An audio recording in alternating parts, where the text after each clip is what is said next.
Saludos para todo el continente americano y para los colegas y demás gente amigo de Europa, en especial de la Europa del Sur.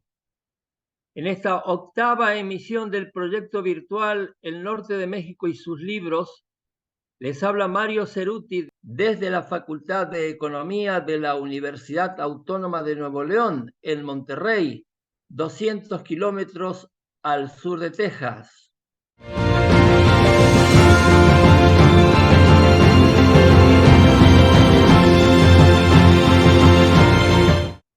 Iniciaremos este programa con la presentación del libro Une histoire mondiale des perles et des nacres, pêche, culture et commerce, publicado en París en el 2006. Su autora, Micheline Cariño Olvera, es doctora en Historia por la Escuela de Altos Estudios en Ciencias Sociales en París. Integra el Sistema Nacional de Investigadores de México, profesora de la Universidad Autónoma de Baja California Sur. Sus líneas de investigación principales son historia de la pesca y del cultivo de perlas, las relaciones sociedad-naturaleza y la sustentabilidad de los oasis sudcalifornianos. Es integrante de la Asociación de Historia Económica del Norte de México. Los comentarios estarán a cargo de Reinaldo de los Reyes Patiño, doctor en Historia por el Colegio de México. Tiene maestría en estudios regionales por el Instituto de Investigaciones Dr. Mora. Es director de Sillares, revista de estudios históricos de la Universidad Autónoma de Nuevo León.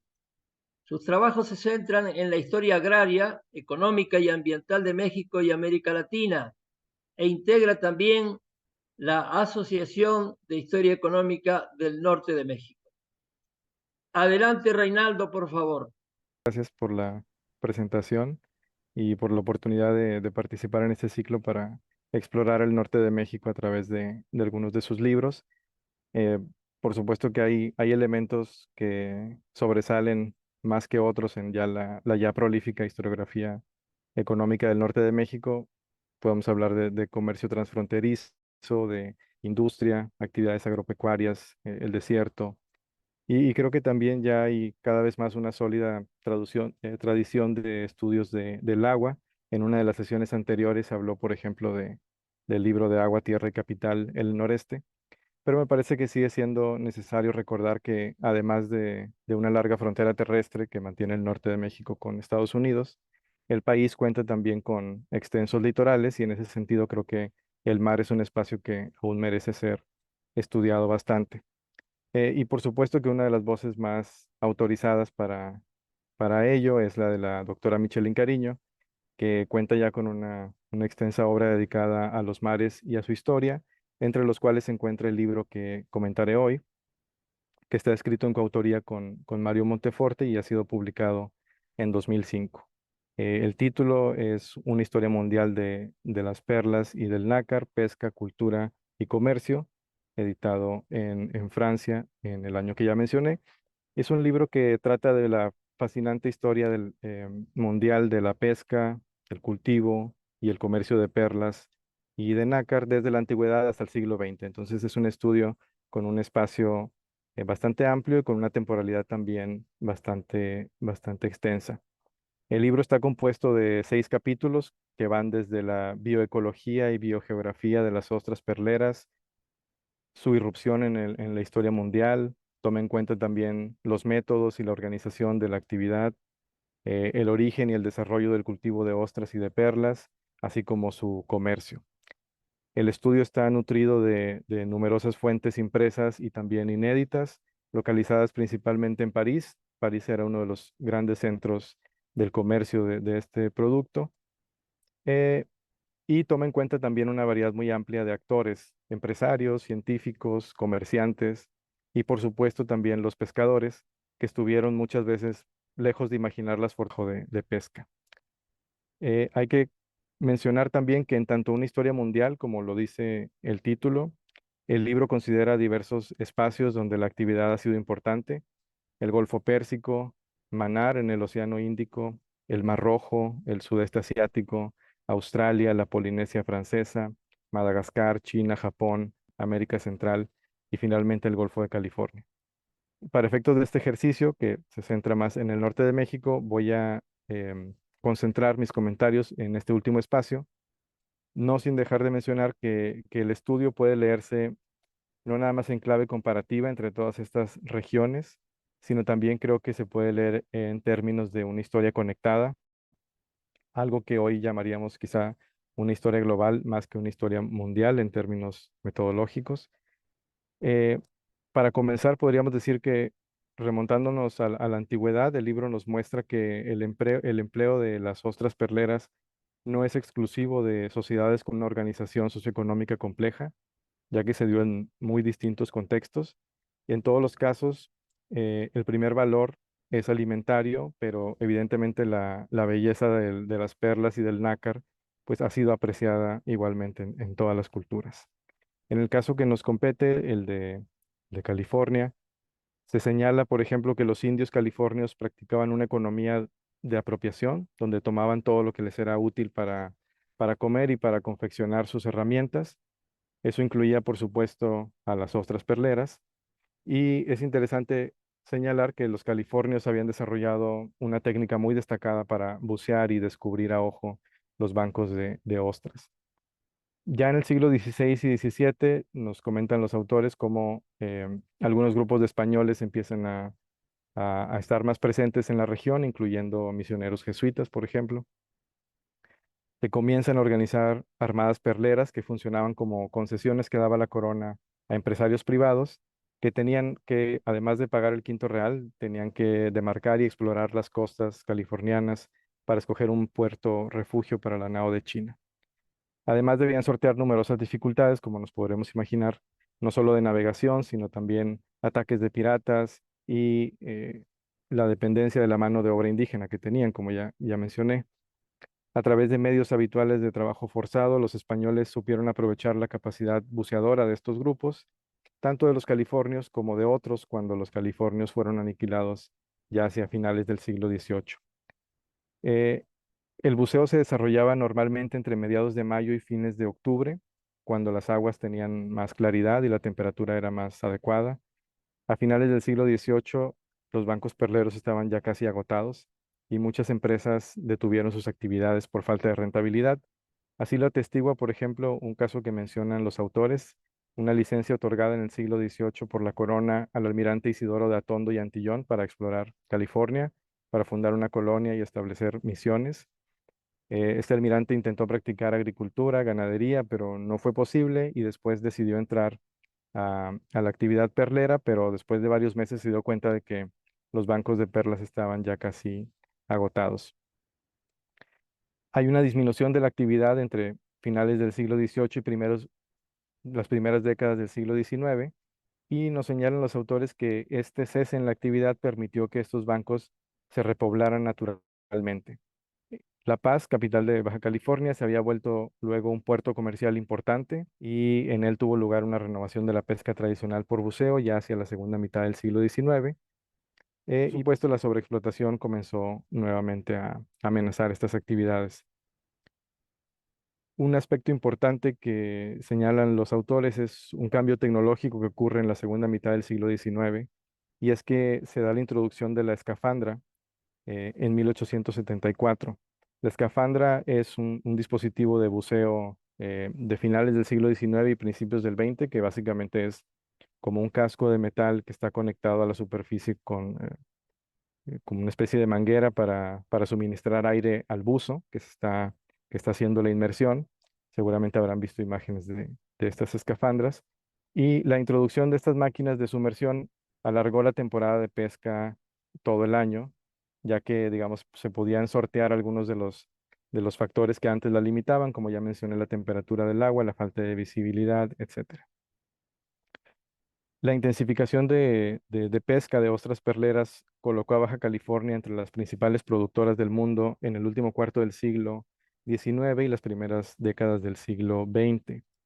El nácar sudcaliforniano era considerado uno de los mejores por sus características y desde un punto de vista ecológico, por supuesto, tuvo consecuencias nocivas, ya que se provocó la depredación de bancos que estaban en aguas más profundas y que antes servían de bancos reproductores. Es decir, la introducción de la escafandra permitió intensificar la extracción de ostras perleras y una consecuencia quizás inesperada fue que acabaron con los bancos que servían de reproductores. En vista de esta amenaza, y creo que este es un punto interesante que vale la pena mencionar, el gobierno federal empieza a promulgar algunas leyes y reglamentos para la conservación de estos bancos perleros. Los autores dicen que de pronto los bancos perleros de Baja California se volvieron un asunto de interés nacional. Ya desde mediados del siglo XIX había habido algunos intentos del gobierno, quizá un tanto vanguardistas, por, por proteger los bancos perleros, pero no habían funcionado muy bien.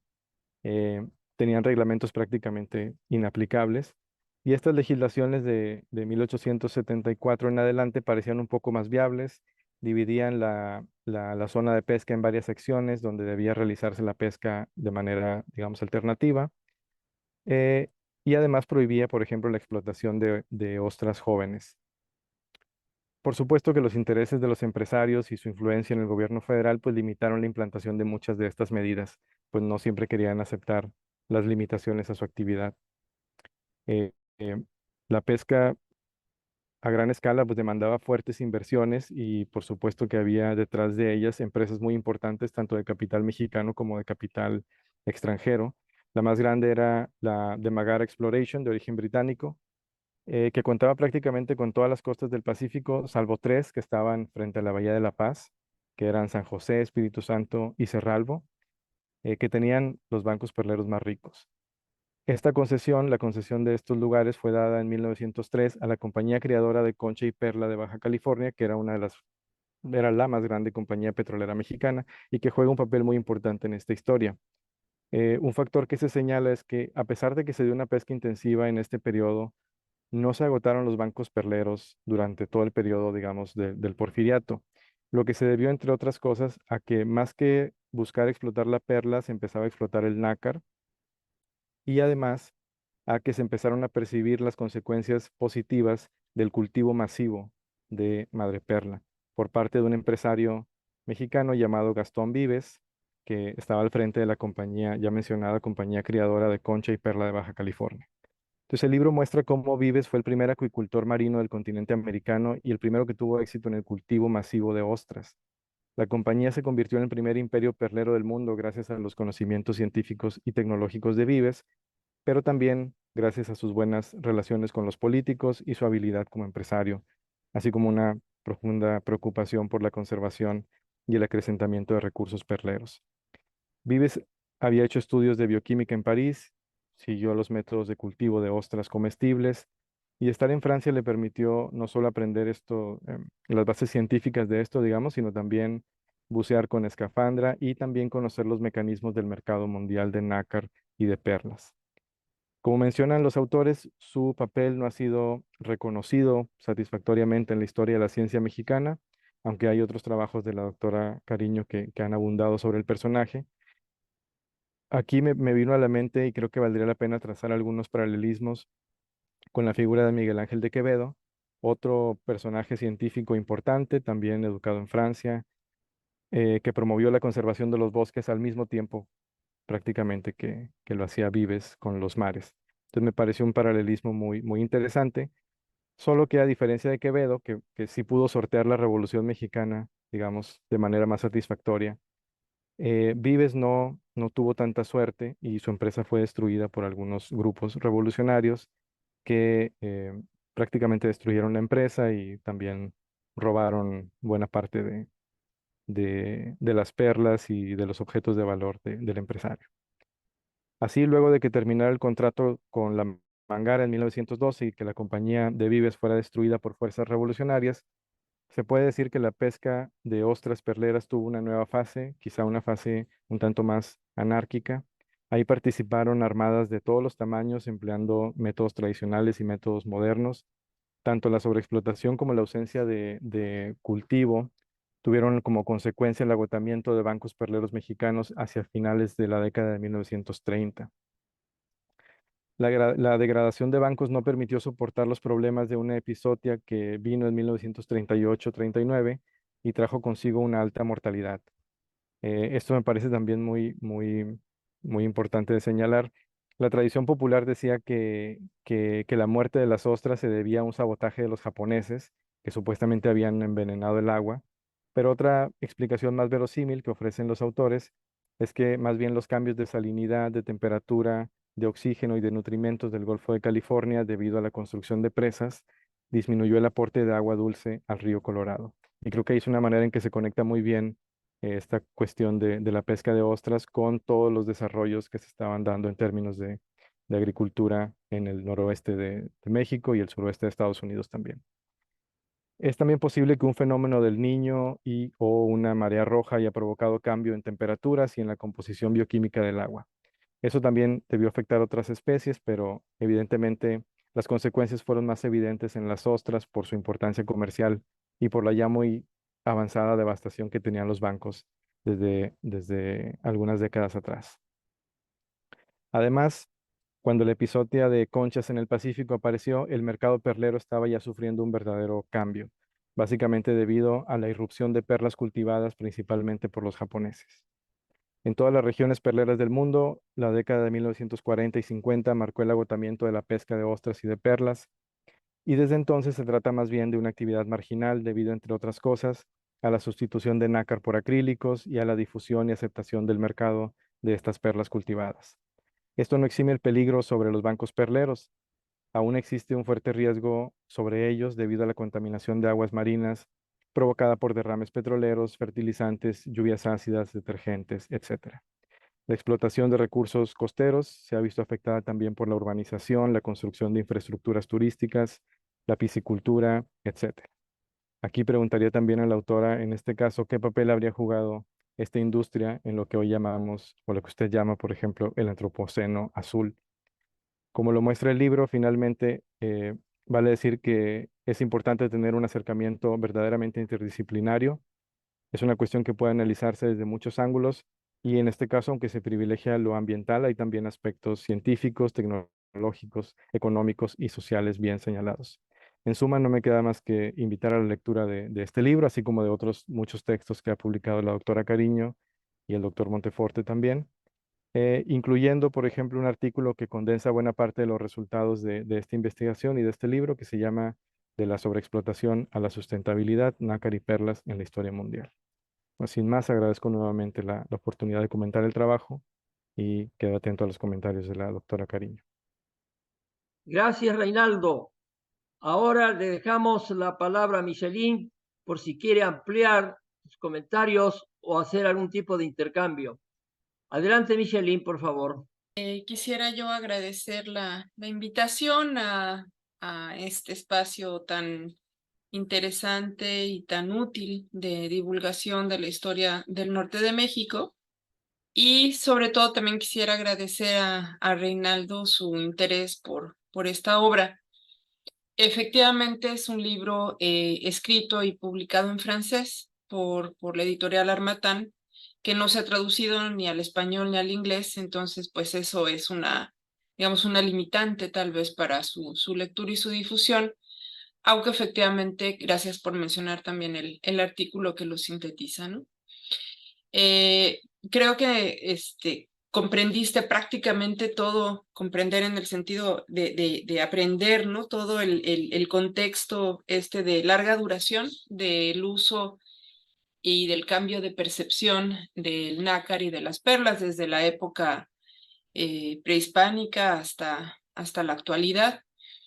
Y efectivamente, o sea, el mundo de las perlas en el Golfo de California, a pesar de que marcó realmente la mayor parte, ha marcado realmente la mayor parte de su historia, se encuentra muy olvidado. O sea, como que a todo mundo esta especie de presentismo, ¿no? O sea, lo ven como un mar turístico solamente, o eventualmente como un mar de pesca de peces o de camarones, pero a todos se les olvida que su primera y gran rol en la historia no solamente del norte de México, sino de todo el país, pues fue ¿no? El de la extracción de nácar y de perlas. Y bueno, me llama también mucho la atención y felicito la vinculación que haces entre la explotación agrícola, especialmente la explotación agrícola que ya sea interrumpe el flujo del agua dulce hacia el mar o bien también aporta una serie de contaminantes que vienen a agregarse a toda esta historia de sobreexplotación, que además vienen a sumarse a pues, las condiciones ambientales ahora cada vez más graves por el calentamiento global. Y esto perfectamente, este final me gustó muchísimo de tu presentación, pues engloba este antropoceno azul en relación con del cual, digamos, la extracción de nácar y de perlas fue una de sus primeras enfrentamientos, ¿no? En el siglo XIX hubo otra especie también muy explotada y también muy explotada en el norte de nuestro país, pero ya no en el Golfo, sino en el Pacífico, que fueron las ballenas, especialmente la ballena gris, que es una especie que viene a parearse y a reproducirse en las lagunas del Pacífico mexicano en la península de Baja California. Hay un autor que me parece sumamente interesante, que no es historiador, él es, pues yo creo que biólogo, ecólogo marino, que se llama Didier Gasquel, francés, que trabaja en la Universidad de Rennes, que ha hecho una historia maravillosa, así, una historia global de la explotación de los mares del mundo, de los océanos del mundo. Y él cuenta que fue efectivamente en el mar donde por primera vez el ser humano, los hombres, se topan con los límites de la biosfera, ¿no? Entonces tendemos a explotar nuestro planeta desde el siglo XV, desde el origen del capitalismo, con más acentuación y con una aceleración bestial a partir de la gran aceleración desde 1950 a la fecha, una explotación impresionante sobre todos los recursos del planeta. Y el mar, en parte porque no lo conocemos, porque no lo vemos, porque no lo podemos medir del todo cómo va, pues es el primero que nos dijo, hasta aquí llegué, y ahora vemos pues una evolución súper rápida de la sexta extinción sobre el mar, es decir, mares vacíos. El nácar y las perlas, como bien lo muestras, fue uno de los primeros atisbos de que esto podía suceder y de las consecuencias que eso podía suceder, ¿no? Entonces, me parece que es una historia pues que a pesar de ser de larga duración y que viene pues desde el siglo XV y antes acompañando a la historia de la humanidad, de hecho desde la antigüedad, actualmente nos muestra esta limitante, ¿no?, que tenemos sobre los recursos. Pero súper interesante, y regreso a lo que mencionaste, y creo que ahí es donde realmente podemos englobar esta historia del nácar y de las perlas como una historia global, y quizá podríamos pensar como una historia total cuando la vinculas con el mar. Digo, con la tierra, perdón. Y esto es que podemos perfectamente hacer una comparación y un análisis de la Revolución Azul y de la Revolución Verde. Y eso es lo que ahora me estoy dedicando a hacer con el apoyo de en tándem con un compañero tico, también historiador ambiental. Y las dos revoluciones, es decir, verlas cada una por separado, pues son impresionantes, pero cuando se les ve comparadamente, entonces sí realmente el antropoceno, el capitaloceno y el necroceno nos explotan en la cara de una manera impresionante. Y ese punto en tu presentación me pareció muy importante. Y agradezco muchísimo tu atención y toda tu lectura tan atenta. Gracias.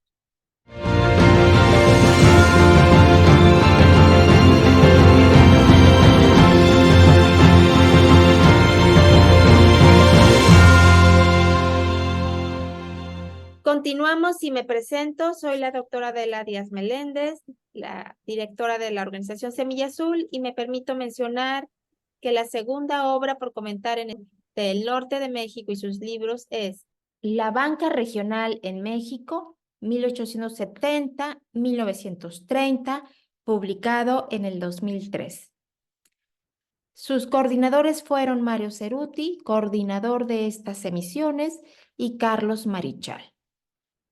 Mario Ceruti es doctor en Ciencias Sociales por la Universidad de Utrecht en Países Bajos, miembro del Sistema Nacional de Investigadores de México, miembro fundador de la Asociación de Historia Económica del Norte de México investigador y catedrático en la Universidad Autónoma de Nuevo León, y sus líneas de investigación incluyen la historia económica y las actividades empresariales. Gracias, doctora. La comentarista es Araceli Almaraz Alvarado, doctora en Ciencias Sociales por CIESAS Occidente, investigadora del Colegio de la Frontera Norte, sede Tijuana, integrante del Sistema Nacional de Investigadores de México, secretaria ejecutiva de la Asociación de Historia Económica del Norte en el 2010 al 2011, corresponsal en Tijuana de la Academia Mexicana de la Historia y coordinadora en México del Grupo Iberoamericano de Estudios Empresariales e Historia Económica. Adelante, Araceli, por favor. Hola, muy buenas tardes. El día de hoy vamos a presentar un importante libro que lleva por nombre La Banca Regional en México, 1870-1930, cuyos compiladores son el doctor Mario Cerutti y Carlos Marichal. Este es el libro para quienes deseen identificarlo, pues esta es su portada.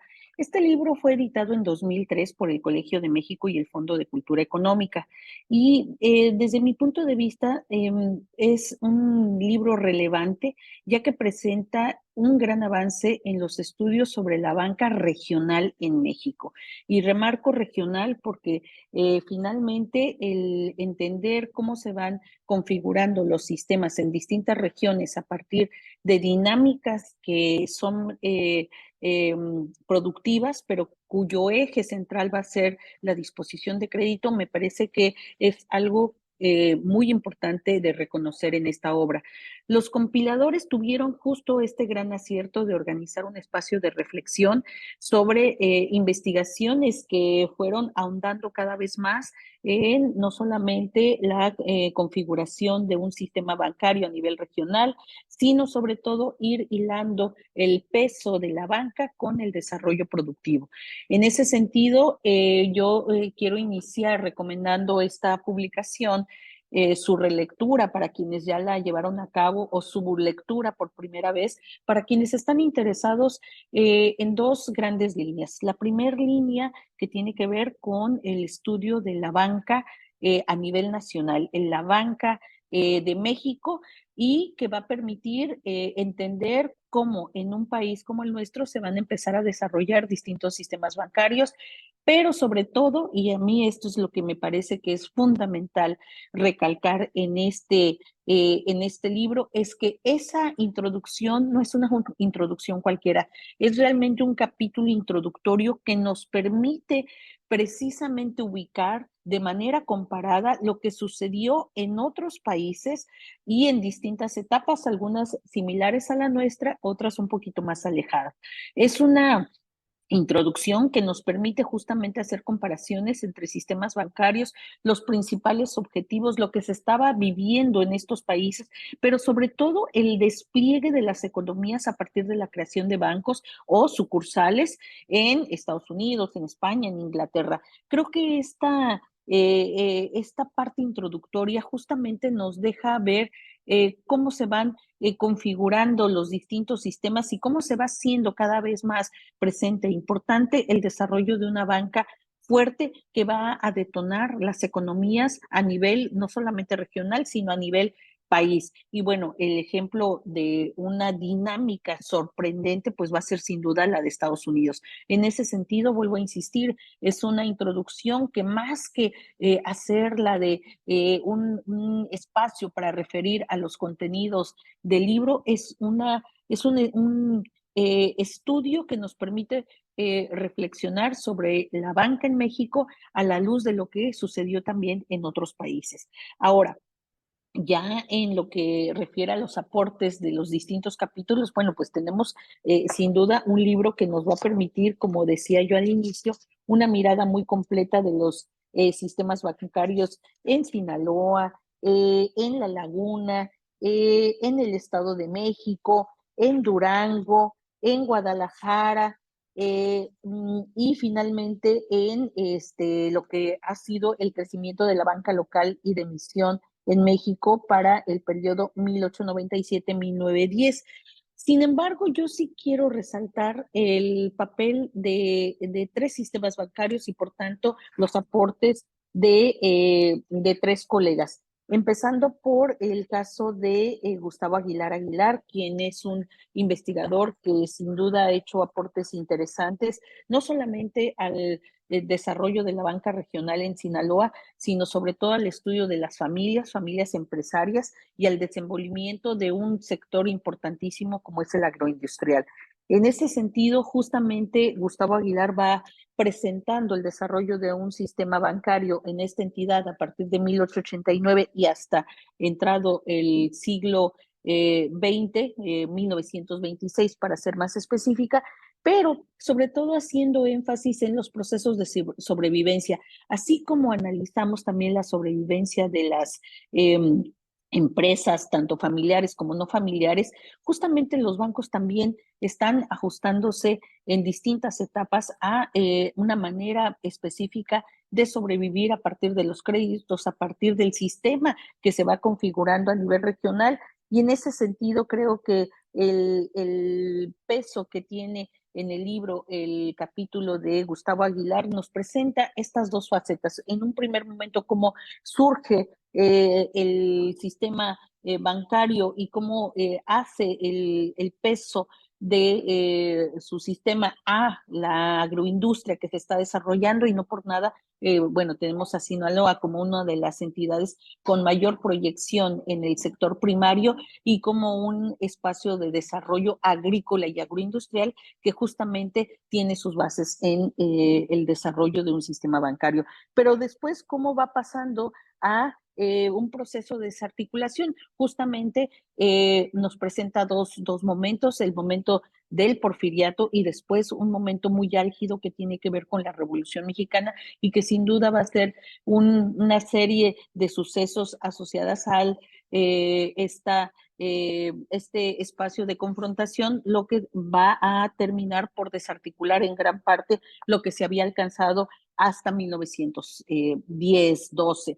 Todas estas familias que habían sido de alguna manera protegidas por el porfiriato y que habían hecho posible la configuración de un sistema bancario fuerte, finalmente van a tener un espacio en el que van a tener que rearticularse y rearmarse. Sin duda, los aportes de Gustavo Aguilar van a dejar presente justamente el peso de estas familias en el desarrollo de esta banca regional.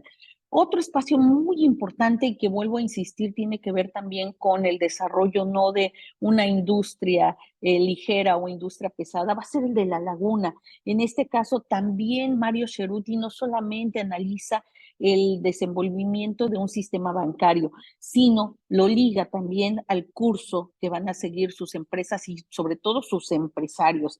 Ese capítulo también en el que nos permite asimilar cómo la banca va acompañando a propietarios, agricultores, industriales, sí, pero muy cercanos al desarrollo del sector primario y por supuesto a comerciantes. Es un capítulo que incluso inicia de 1870 y termina justamente en 1910 antes de que se produzcan una serie de sucesos que también seguramente minan la configuración que se había alcanzado.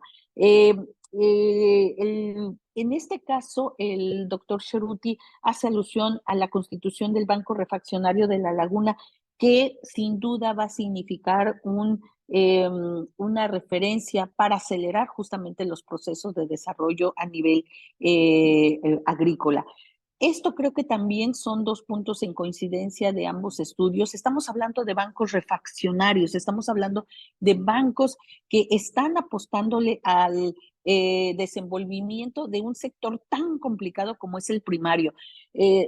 Relativamente se piensa que el sector primario tiene una estructura organizacional menos compleja como lo que se podría tener en la gran industria. Sin embargo, creo que parte de los aportes de estos dos capítulos, pero también de lo que ha sido los aportes de los estudiosos del norte de México, se alinean con esta visión de la gran incertidumbre que tienen las actividades agrícolas y más si se depende justamente para dinamizar la economía del desarrollo agrícola y agroindustrial. En ese sentido, los bancos refaccionarios van a jugar un papel de vital importancia y van a ser definitivamente la pieza angular para poder echar a andar estos sistemas de organización agrícola que en su base pues van a requerir este crédito refaccionario. No solamente es una banca que permita tener liquidez y pagar créditos en ciertos periodos, sino una banca que fortalezca realmente las actividades primarias. En ese sentido, los capitales que se van a conjugar en la laguna también van a tener otra característica que ligan a grupos tanto de la región como grupos que están en el extranjero. Y eso creo que también hace un espacio o hace los espacios del norte también ser comparados y diferenciados con otros sistemas, tanto agrícolas como bancarios, por esta fuerte relación que se tiene con estos grupos que están apostándole también al desarrollo de empresas nacientes en otros países, en este caso como México. Esa frontera con Estados Unidos, esas relaciones con los mercados estadounidenses, de una u otra manera van a fijar también las condiciones para que los bancos o bancos como el de La Laguna se pueda tener como referencia en lo que es la historia del crédito y la banca regional en México. Sin estos bancos regionales, sin la dinámica que produjeron estos bancos regionales, es imposible pensar el desenvolvimiento agroindustrial y romper justamente con esos esquemas que muchas veces se encuentran más asociados a la dinámica de una banca netamente comercial o en términos de la organización productiva a un desarrollo que está basado específicamente en industrias. No lo es así y creo que este es un punto importante. Y por otro, vuelvo a insistir en las familias y en el curso del empresariado regional. Ambos autores están llevando sus discusiones a una forma de pensamiento en el que la banca y la familia, la banca y los empresarios, el empresariado como un ente que se configura a nivel regional van a tener un peso. El otro banco del norte está asociado a un espacio un poquito diferente a estos dos primeros. Lo trata la doctora María Guadalupe Rodríguez López. Ella trata el caso de los bancos o la banca en Durango y más que nada ella se centra en esos grupos que están dominando también del espacio de Durango a partir de pues grandes oligarquías y cómo van a determinar justamente el peso y el desenvolvimiento de la banca también en esta región.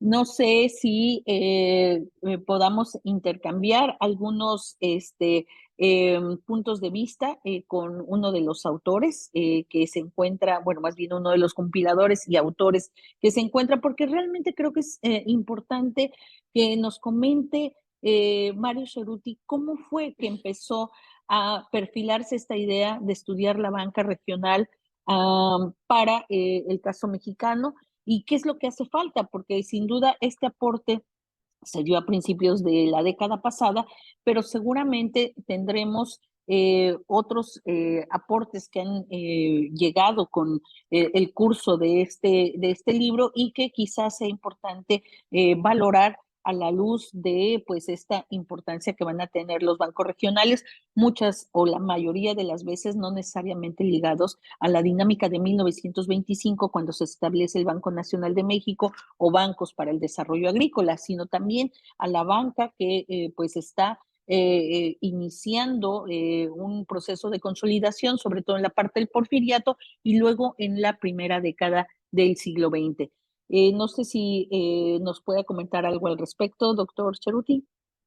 Varias cosas para intercambiar de manera breve contigo y contribuir a una mayor información luego de la síntesis tuya.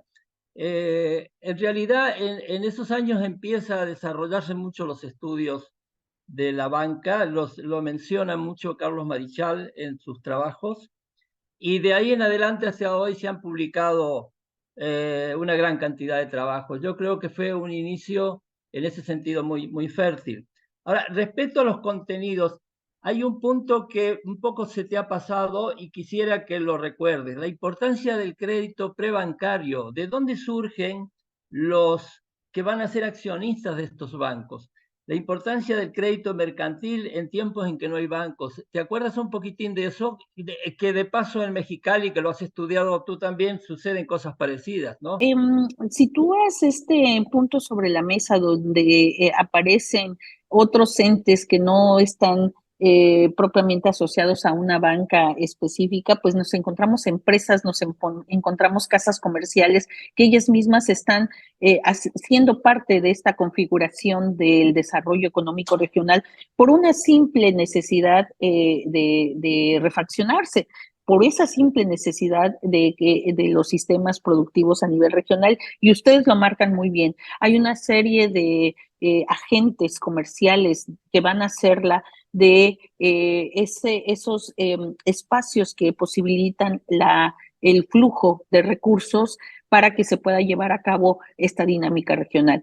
Y no va a ser raro en ninguno de los espacios del norte, como suponemos que no es raro que esto suceda en el resto del país.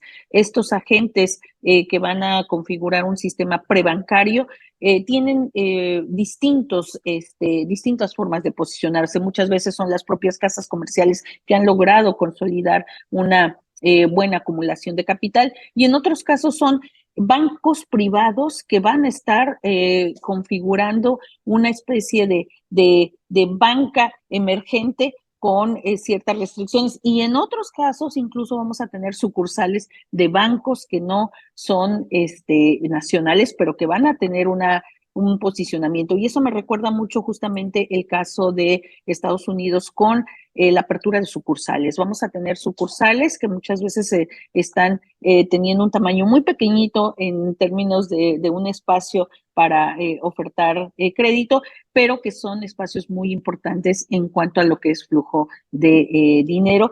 Y creo que en los tres casos, esta emergencia, porque justamente es mucho antes de 1925, los periodos que se abordan por los distintos autores. Perdón, Araceli, perdón, para lograr ampliar un poquito más los temas. Otra cosa que seguramente has visto y que se ve en tus trabajos es la importancia de grupos familiares que se van asociando y que además tienen una multiplicidad de actividades económicas, no son banqueros, están en varias actividades y fundan bancos como otra actividad. ¿Qué puedes decir al respecto? Sí, el caso del el capítulo de nuestro colega Gustavo Aguilar creo que da cuenta, y el tuyo también perfectamente. Finalmente son las familias, y por eso yo hacía mucho énfasis en que estos primeros momentos del surgimiento de la banca regional pues van a tener asociados, y esos asociados son estos grupos familiares, algunos familiares o grupos de empresarios a nivel regional fuertes que van a ser parte de esos propios consejos de administración de la banca regional. Están preocupados por que la dinámica se sostenga y se van a convertir en accionistas de los distintos bancos a nivel regional, y por supuesto ahí vemos apellidos, nombres de familias que están incrustadas en la dinámica de la región y que van a tener una participación fuerte en los distintos bancos que se van a conformar. Sí, hay familias muy ilustres, ¿no? Los Madero, los Cloutier, y que todavía están girando los Sada o Garza en Monterrey, etcétera. Ahora, tú empezaste, cuando hablaste de la introducción, de que hay una conexión muy fuerte, y es cierto, para que lo amplíes un poquito, entre esta actividad bancaria y el desarrollo regional. Es muy claro porque los fundadores y principales accionistas son productores locales, de manera que están interesados en ese sentido. ¿Qué te parece al respecto? ¿Qué puedes comentar?